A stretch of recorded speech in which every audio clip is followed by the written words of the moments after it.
आज भी भारत में लाखों बच्चे शिक्षा प्राप्त करने हेतु स्कूल नहीं जा पाते क्योंकि वे साधनहीन हैं। कुपोषित बच्चे आज भी पेट की आग बुझाने और तन ढकने के लिए संघर्षरत हैं। आज भी देश के कई कोनों में शिक्षा नहीं पहुंच पाई है। भारत के गांव के बीहड़ इलाकों के आदिवासी समुदायों के बच्चे शिक्षा पाने में सर्वथा असमर्थ ही रहते हैं। वैसे भी आदिवासी समुदायों के बच्चों के बीच शिक्षा की ज्योति जलाना एक बड़ी समस्या बनी हुई है। घने जंगल, बीच बीच में पड़ने वाली नदियों की धाराएं, झरने, गांवों का दूर दूर होना, उस पर गरीबी की मार भी बच्चों के शिक्षा केंद्र पर आने जाने में रुकावट बन जाता है। ज्ञान आधार वेलफेयर सोसाइटी, जो एक गैर सरकारी संगठन है, ने शिक्षा से वंचित अधिक से अधिक बच्चों को शिक्षित करने का संकल्प उठाया है। इस संकल्प के चलते ज्ञान आधार का ध्यान ओडिशा के बलनगीर जिले के एक गांव बाती पत्थर में आदिवासी समुदायों और झुग्गी झोपड़ियों में रहने वाले शिक्षा से वंचित बच्चों की ओर आकृष्ट हुआ।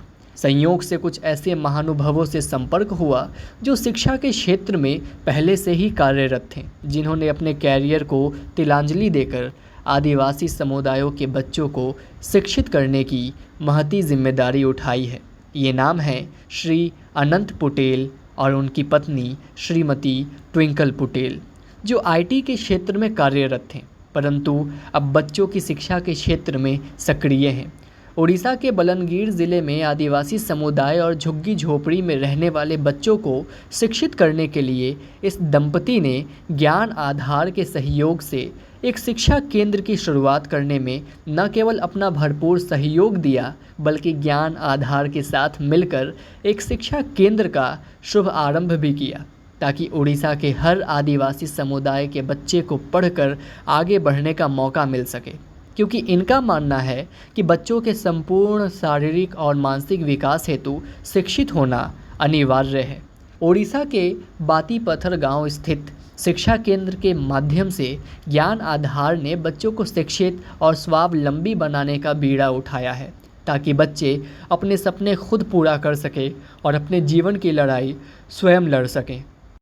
यहाँ पढ़ाई के साथ साथ बच्चों के अंदर छुपे व्यक्तित्व के विकास हेतु भी अवसर उपलब्ध कराने की कोशिश की जाती है। जब बच्चे साक्षर और उनकी बुद्धि विकसित होगी, तभी उनके बुद्धिमत्तापूर्ण निर्णयों से हमारे भारत का संपूर्ण विकास होगा। आज के बच्चे ही आने वाले कल के निर्माता हैं। तो आइए हम सब मिलकर एक साथ कदम बढ़ाएं और शिक्षा की ऐसी ज्योति जलाएं जिससे हर मोहल्ले, हर कस्बे में ज्ञान की धारा बह निकले। याद रखिए, अंधकार का होगा तभी नाश जब कलम किताबें होंगी बच्चों के पास।